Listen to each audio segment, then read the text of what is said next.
Okay, hello and welcome. आज है वसंत पंचमी।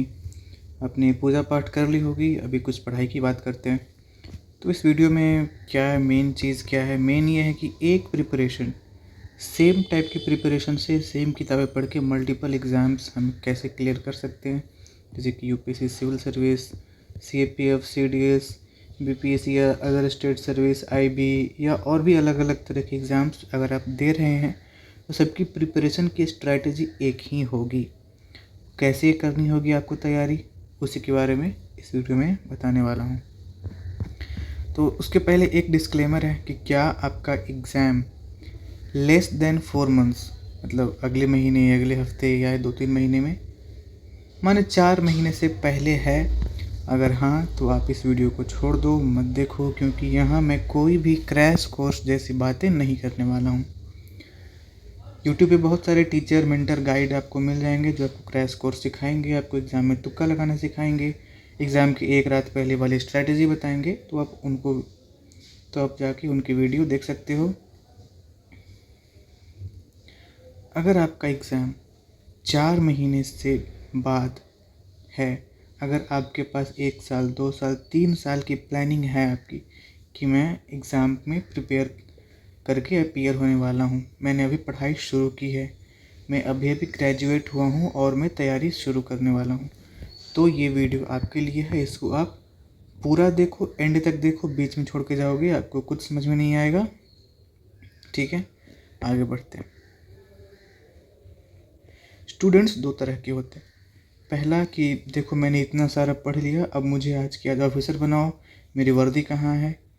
मतलब उनमें पेशेंस नाम की चीज़ नहीं होती। उन्हें लगता है कि आज के आज, अगले महीने, 6 महीने में मुझे नौकरी तो चाहिए ही चाहिए। अगर 1-2 एग्ज़ाम्स मुझसे क्लियर नहीं होंगे तो मुझसे ये बर्दाश्त नहीं होगा, मैं पढ़ाई छोड़ दूँगा, ये कर दूँगा, वो कर दूँगा।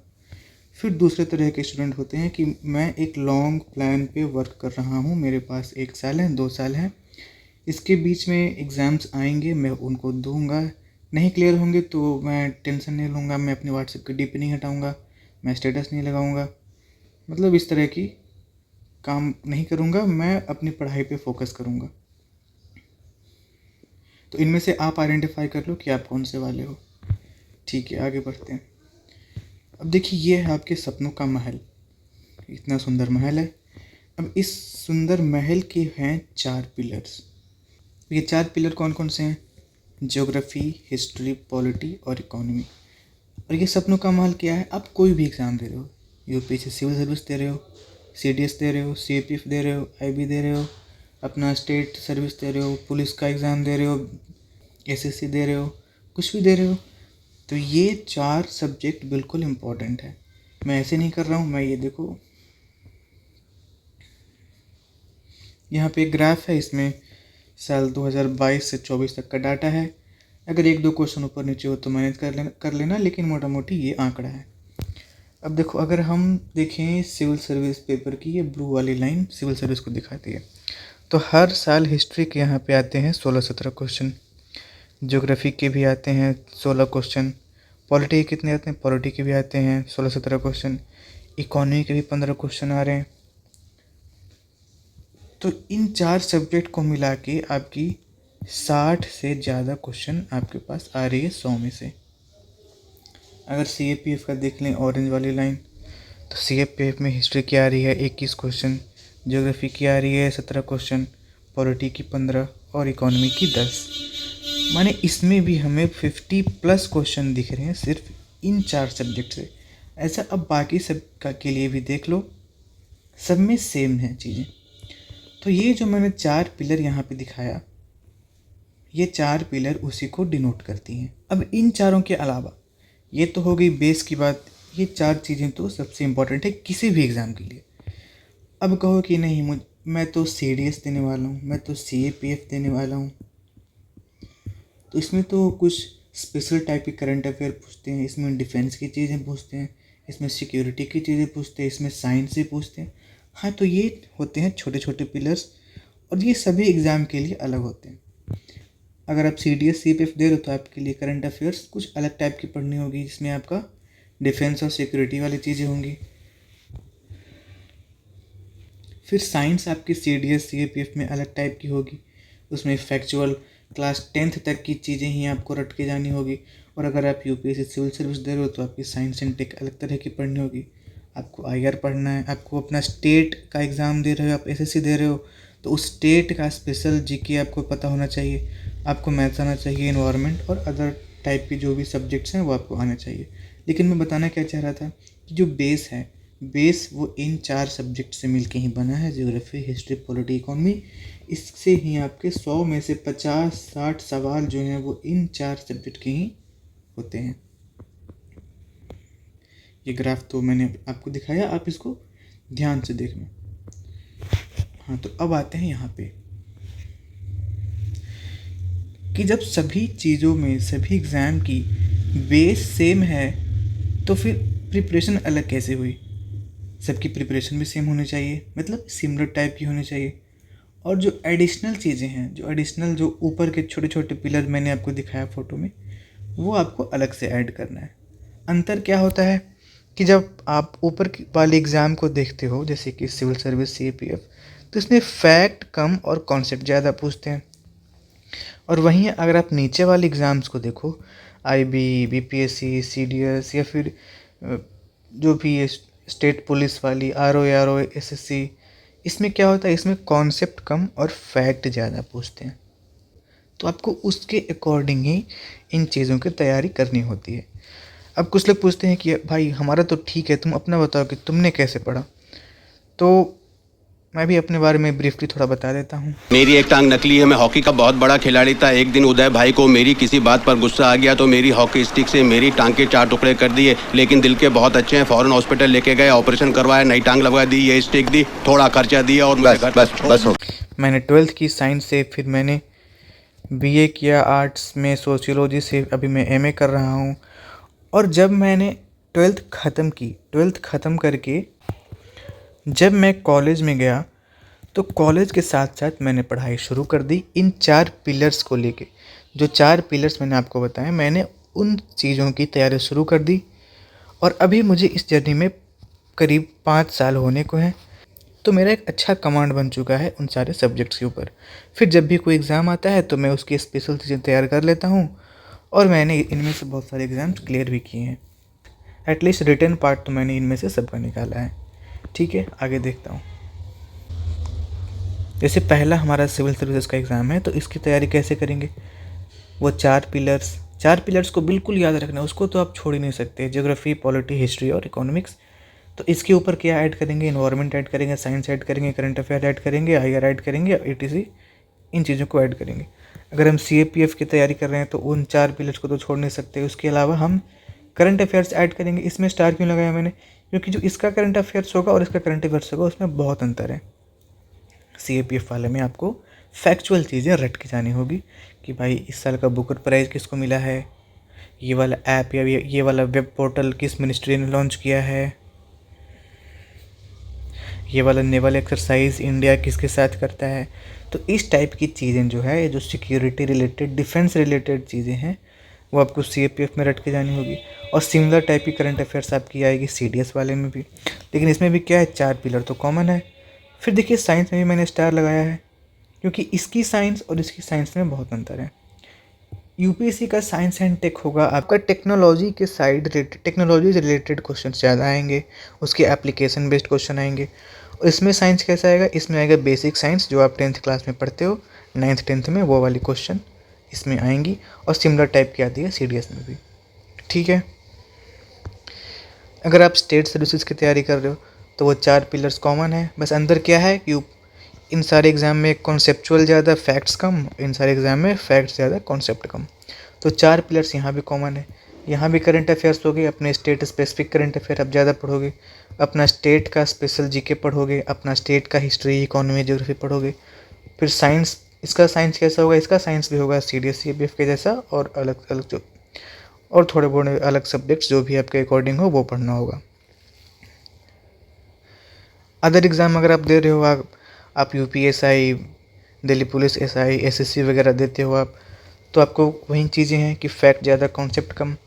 तो आपको घटना चक्र, लूसेंट, एरोटेरिया यानी करंट अफेयर्स और टेक्स्ट बुक ऐप का टेस्ट दे के लोग ये सारे एग्ज़ाम्स को भी आसानी से क्लियर कर लेते हैं। ठीक है, तो अब हमारा प्लान क्या होना चाहिए? जो मैंने 4 पिलर्स आपको अभी बताए, उसको पढ़ने का प्लान क्या होना चाहिए? तो बारी बारी से मैं सबके बुक लिस्ट जो भी होती है मैं आपको बता देता हूँ। सबसे पहला आता है पॉलिटी, जो कि मैक्सिमम लोगों को आसान लगती है और इसके क्वेश्चंस आप कम चीज़ें पढ़ के भी ठीक ठाक सोल्व कर पाते हो। तो पॉलिटी में सबसे इम्पॉर्टेंट बुक इसका बाइबल जो भी है, एम लक्ष्मीकांत। अगर आपके पास 6th एडिशन तक की किताबें हैं तो आप उससे पढ़ लो, आपको 7th 8th में जाने की ज़रूरत नहीं है। तो एम लक्ष्मीकांत को तो आप छोड़ के जा नहीं सकते। फिर बात आती है एनसीईआरटी की। तो पॉलिटी में एनसीईआरटी आती है 11th क्लास में 2 किताबें, इंडियन कॉन्स्टिट्यूशन एट वर्क और पॉलिटिकल थ्योरी। ऑप्शनल है, आप पढ़ना चाहो तो पढ़ो या ना पढ़ो। अब कुछ लोग पूछते हैं नहीं मुझे फिर से बताओ कौन सी एनसीईआरटी पढ़नी है। मेरा जवाब है आप वीडियो को अंत तक देखो, मैं वहाँ पे आपको डिटेल में बताऊँगा। ठीक है, अगला पिलर क्या है हमारा? अगला है इकोनॉमी। इकोनॉमी पढ़ने के 2 तरीके हैं, या तो आप सेल्फ स्टडी करो किताबें पढ़ के। किताबें नितिन सिंघानिया की आती है, विवेक सिंह की आती है और भी ऑथर्स की आती है। आपको जो अच्छी लगे उसको पढ़ लो, सब में सेम चीज़ें होती है। दूसरा ऑप्शन है आप किसी कोचिंग को पकड़ो। मृणाल पटेल सर सबसे ज़्यादा पॉपुलर है इकोनॉमी के फील्ड में। आप इनके लेक्चर्स देखो, इनके नोट्स पढ़ो, थोड़ी लेंदी हैं लेकिन बहुत अच्छी हैं। फिर बात आती है एनसीईआरटी की। तो एनसीईआरटी इकोनॉमिक्स के लिए 12th क्लास की आती है। मैक्रो इकोनॉमिक्स की मैं आपको एंड में दिखाऊंगा, उसकी फ़ोटो आपको वो वाली पढ़नी है।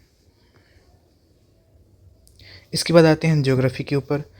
तो ज्योग्राफी भी हमारी सेकंड मोस्ट ईजीएस्ट सब्जेक्ट अगर कहें पॉलिटी के बाद, तो सेकंड नंबर पे ज्योग्राफी आता है। ज्योग्राफी में किताबें कौन सी है? जेसी लियोन की अच्छी किताब है, वो आप पढ़ सकते हो। पर इससे भी ज़्यादा इम्पोर्टेंट आपकी होगी एनसीईआरटी। अगर आप सिर्फ एनसीईआरटी पढ़ के जा रहे हो तो वो भी आपके लिए इनफ है।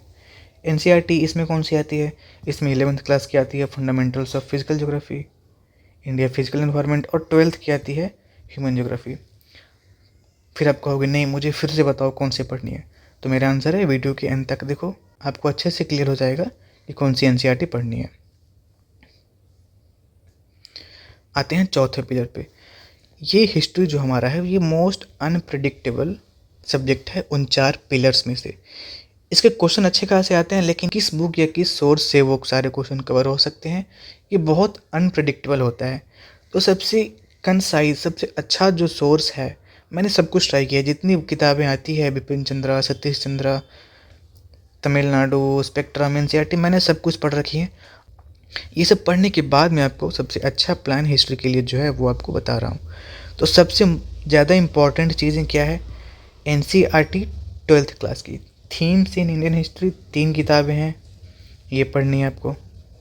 फिर तमिलनाडु बोर्ड की 11th क्लास में 2 किताबें आती है, एक होती है एंशिएंट और मिडिवल हिस्ट्री की और एक होती है मॉडर्न हिस्ट्री की। आपको मॉडर्न वाली नहीं पढ़नी है, आपको एंशिएंट मिडिवल वाली पढ़नी है। फिर आता है स्पेक्ट्रम, राजीव अहिर इसके ऑथर हैं, इसकी मॉडर्न हिस्ट्री की किताब है, ये वाली आपको पढ़नी है मॉडर्न हिस्ट्री के लिए। फिर आर्ट एंड कल्चर, ये आपको सिर्फ यूपीएससी सिविल सर्विस में देखने को मिलेगा, सीडीएस सीपीएफ में इसके क्वेश्चंस कम आते हैं, लेकिन आप पढ़ना चाहते हो तो नितिन सिंघानिया की किताब इसके लिए पढ़ लो। फिर से कुछ लोग कहेंगे नहीं मुझे एनसीईआरटी फिर से बताओ कौन सी वाली पढ़नी है, कौन सी नहीं पढ़नी है, ये पढ़नी है या वो पढ़नी है। मेरा सिंपल आंसर है वीडियो के एंड तक देखो, मैं आपको सब कुछ क्लियर करता हूँ कौन सी किताब पढ़नी है कौन सी नहीं। ठीक है, अब बात आती है करंट अफेयर्स की। तो करंट अफेयर्स अगर आप सिविल सर्विस के लिए पढ़ना चाहते हो तो आपको कंसेप्चुअल क्वेश्चंस आएंगे करंट अफेयर्स के भी। इसके लिए किसी भी कोचिंग इंडस्ट्री के नोट्स, लेक्चर्स या PT 365 लोग इस पे रिलाई करते हैं। क्वेश्चन तो सोल्व नहीं होते इसको पढ़ के भी, लेकिन फिर भी फोमो को दूर करने के लिए लोग ये सब पढ़ते हैं। बात आती है CAPF AC के करंट अफेयर्स की और CDS के करंट अफेयर्स की। तो CDS वाले ज़्यादातर फैक्चुअल होते हैं और CAPF वाले फैक्चुअल और कंसेप्चुअल का मिक्स होता है।